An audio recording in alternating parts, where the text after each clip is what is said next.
আপনি বাড়ি যাবেন,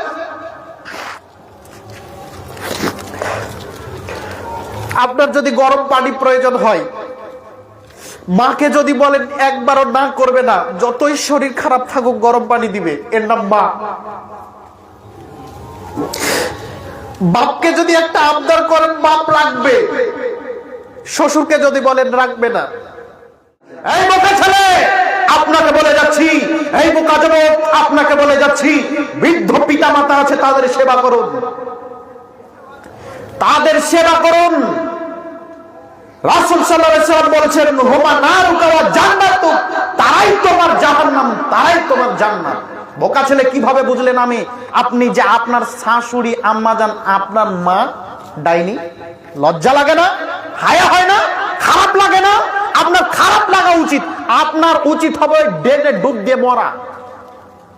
যেই মা আপনাকে জন্ম দিল সে হলো আপনার কাছে ডাইনি, আর আপনার শাশুড়ি হলো আম্মাজান।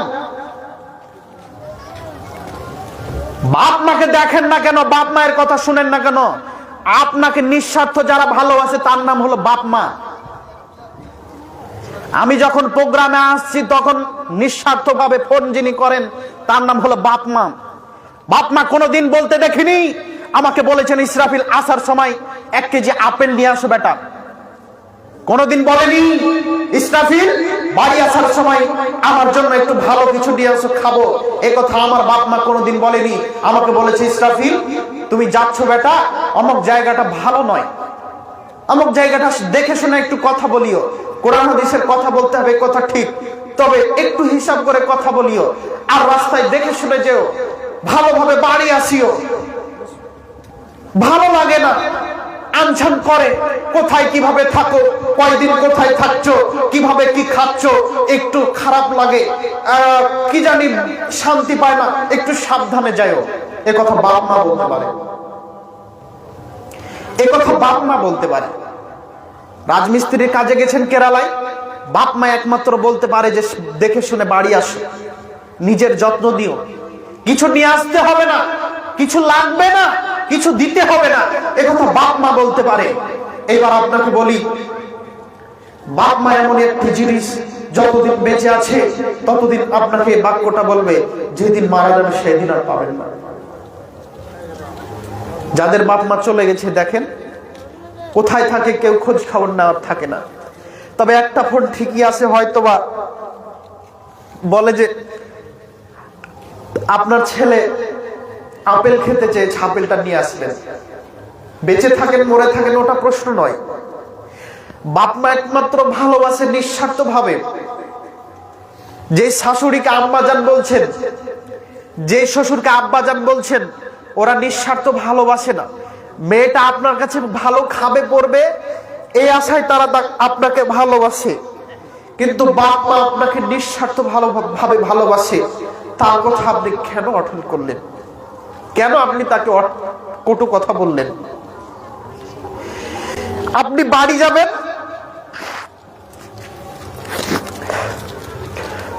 আপনার যদি গরম পানি প্রয়োজন হয়, মাকে যদি বলেন একবারও না করবে না, যতই শরীর খারাপ থাকুক গরম পানি দিবে, এর নাম মা।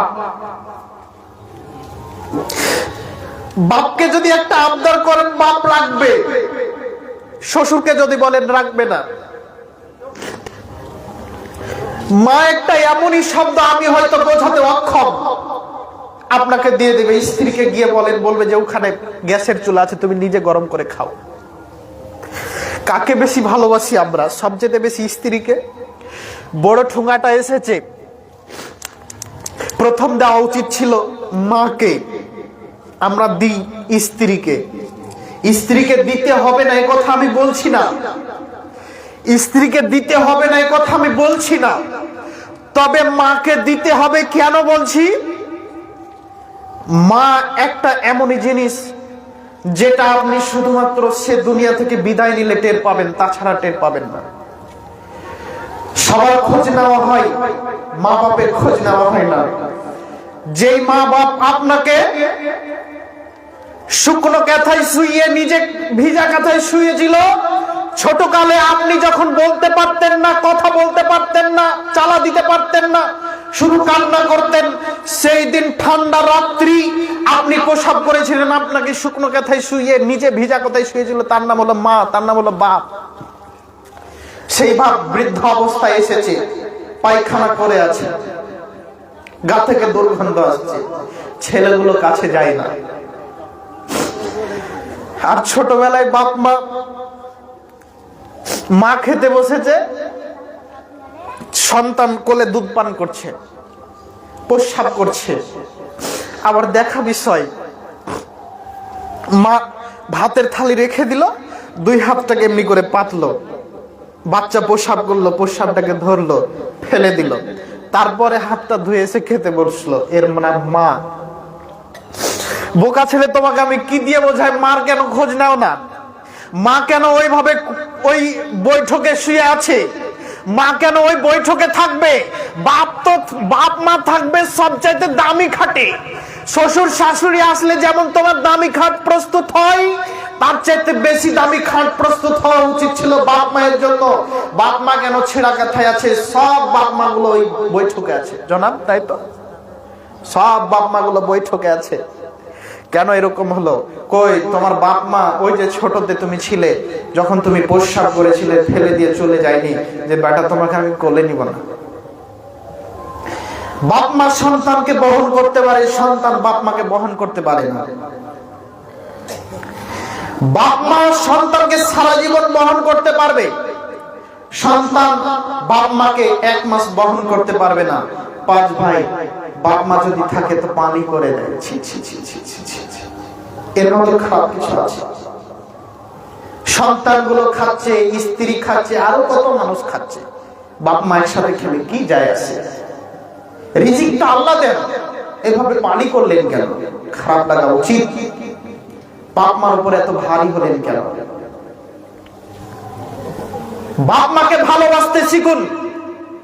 বাপ মাকে দেখার সুযোগ সবাই পায় না। আল্লাহ যার প্রতি দয়া করেন, আমার মনে হয় তিনি শুধুমাত্র বাপ মার পক্ষে বা বাপ মার ওই খিদমতের সুযোগ পান। বাপ মায়ের সুযোগ সব সন্তান পায় না, যে পেয়েছে সেই সৌভাগ্যবান। অতএব আপনি আপনার বাপ মায়ের প্রতি যত্নবান হন। রাসূল সাল্লাল্লাহু আলাইহি সাল্লাম বললেন, যার বাপ মা বৃদ্ধ অবস্থায় পেল অথচ সে তাদের সেবা করে জান্নাত নিতে পারলো না, তার জীবন ধ্বংস। দেখো তো বোকা ছেলে, তোমার জীবন ধ্বংস নাকি? এই যুবক ভাই, দেখেন তো আপনি আপনার জীবন ধ্বংস নাকি? আপনার বাপ মাকে দেখার সুযোগ হয় নাকি? এখন যদি আপনি বলেন আপনার স্ত্রীকে বাপ মাকে দিয়ে খাবো, তখন আপনার স্ত্রী বলবে সংসার করব না। পুরুষ জাতি হলো বোকা জাতি, পুরুষ জাতি হলো বোকা জাতি। সম্মানিত মা ও বোন, একটু বোঝার চেষ্টা করুন। একটা যুবক ছেলে বিবাহ করেছে, বিবাহ করার পরে মার কথা শুনলে হয় মা গড়ে, আর বউর কথা শুনলে হয় বউয়ের বসনা। বসনা বোঝেন কি? পিঢ়া। পিঢ়া, বউ ভাড়ুয়া যেটাকে বলে। পুরুষ মানুষ এই দিকে না যেতে পারে, এই দিকে না আসতে পারে, সবাইকে নিয়ে চলে। এই কারণে বাপ মার কাছে একটু খারাপ হয়ে যায়। প্রিয় বাপ মা, আপনাদেরকে বলছি, সন্তানদের উপরে একটু ক্ষিপ্ত হয়ে যেন না একটুতেই। হয়তোবা দেখেন একটু চাপে আছে। আপনি তো বোকা মানুষ। ওই ছেলেটা বলেছিল দিনদার মেয়েকে বিবাহ করব, আপনি বলেছেন বেটা শুধু দিনদার দেখলে হবে না, টাকা দেখতে হবে। টাকা দেখে বিবাহ দিয়েছেন। মেয়েটা এসেছে, ও হলো হস্তিনী, ও তো সংসার কি বুঝে না, ও তো সালাত আদায় করতো না। এখন সংসারে এসেছে, ও তো আপনাকে দেখতে দিবে না। যার কারণে আপনাদেরকে অনুরোধ করব যে আপনারা সন্তানদের উপরে ক্ষিপ্ত হওয়ার আগে একটু বিবেচনা করবেন। আর যুবক ভাইদেরকে বলবো, আপনারা একটু যত্নবান হবেন পিতামাতার উপরে। হবে না ইনশাল্লাহ? হবে ইনশাল্লাহ।